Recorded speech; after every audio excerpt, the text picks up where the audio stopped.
শাকিব খানের নতুন সিনেমার কাজ শুরু করার কথা এরই মধ্যে সবাই জেনে গেছে। আজ সন্ধ্যা ৭টার দিকে প্রথম ট্রেলার প্রকাশ হয়েছে। এর অপেক্ষায় ছিলেন শাকিব অনুরাগীরা, কারণ আগেই জানানো হয়েছিল আজ আসছে ঢালিউড কিং খানের সোলজার সিনেমার ফার্স্ট ট্রেলার। সোশ্যাল মিডিয়ায় প্রকাশ পেয়েছে সিনেমার প্রথম ঝলক।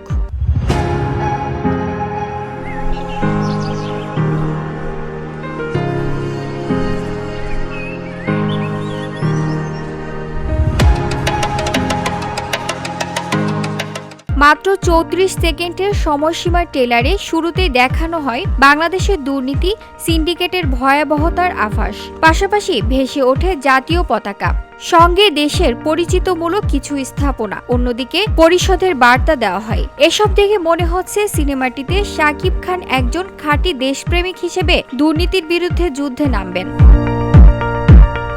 ট্রেলারটিতে সশরীরে দেখা দেয়নি শাকিব। একটি মোশন পোস্টারের মাধ্যমে তার উপস্থিতি বোঝানো হয়েছে। ট্রেলারের শেষ দিকে ভেসে আসে শাকিবের জাদুময়ী কণ্ঠ। তিনি প্রশ্ন করেছেন, তোমার জন্য দেশ নাকি দেশের জন্য তুমি?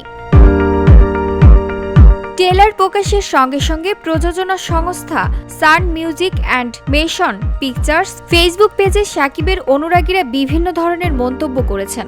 সবার মন্তব্য দেখে বোঝা যাচ্ছে সবাই ট্রেলারটি পছন্দ করেছেন। ট্রেলারটি শাকিবের ফেসবুক পেজে প্রকাশ করা হয়েছে। গত রবিবার রাজধানীর ৩০০ ফিট এলাকায় শাকিব খানের সোলজার সিনেমার দৃশ্য ধারণের কাজ শুরু হয়েছে। এটি পরিচালনা করেছে শাকিব ফাহাদ। গুঞ্জন উঠেছে তার বিপরীতে থাকছেন Tanjin Tisha. VOD Bangla news desk.